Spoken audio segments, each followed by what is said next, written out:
Hi guys, Pete here. I know you're expecting Pat, but he's gone and flown the coop, jet setting off to the New York International Auto Show. But he was kind enough to send us back a report from the field, so let's see what he's been up to. One vehicle that is by far one of the most popular here at the New York Auto Show is this vehicle here, and it is called the Bronco Raptor. We don't get it yet in Australia, but boy, I would love it if we did. Why? Check this car out. So it's running the 3-litre V6, the same one that our Ranger Raptor is running. But this vehicle, it is essentially an off-road sports car. Check out the width on these guards here. They have seriously pumped this car out a lot wider track than the Ranger Raptor, I believe. And 37-inch all-terrain tyres with bead locks.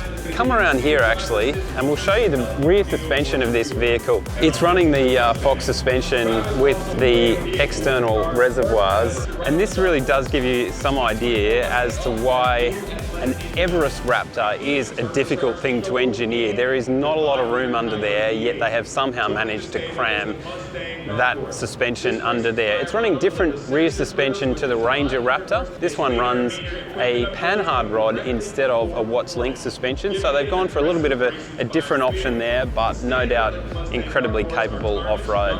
But one of the lovely things about this vehicle is the various different Easter eggs that are on this vehicle that really hark back to the 1966 heritage of the Bronco. In fact, there's even a Bronco Heritage model that you can buy over here that harks back to that 1960s heritage of this vehicle. These beautiful powder blue paint jobs, white grille. It is a really gorgeous vehicle. Now, in terms of being a four-wheel drive touring vehicle, I don't know. There's not a lot of room in here because there is actually the roll cage that comes over the back. So there's less room than you would certainly be in a standard model Everest, no doubt. But in terms of that vehicle that you just want to go for an absolute blast in off-road, this is so fun. You sit in that car and it just feels like an absolute off-road sports car.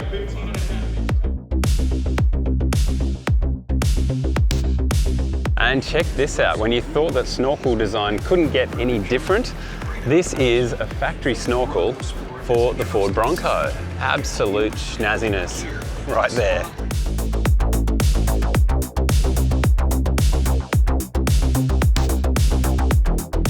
And this vehicle is called the F-150 switchgear. So what you're looking at is an F-150 Lightning, which is the pure electric vehicle version of the F-150, but it has complete off-road suspension under this. So this is essentially an off-road rally vehicle with an electric powertrain.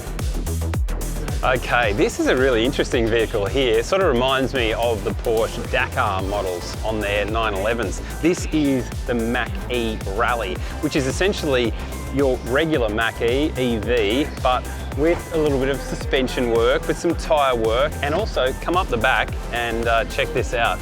We have a little wing off the back here. Now, I don't know how much downforce that is going to provide, but hey, that looks pretty funky and it lets everyone know that you are driving a quasi-rally vehicle. Alrighty, so here is the Ford Maverick. This is one vehicle that we don't get in Australia, but come around and have a squeeze inside.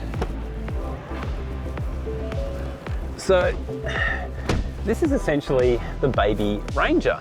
And I tell you, it is a really cool car inside. Beautiful layout, not massive by any means, but also not small and squeezy. There's quite a bit of room in this vehicle.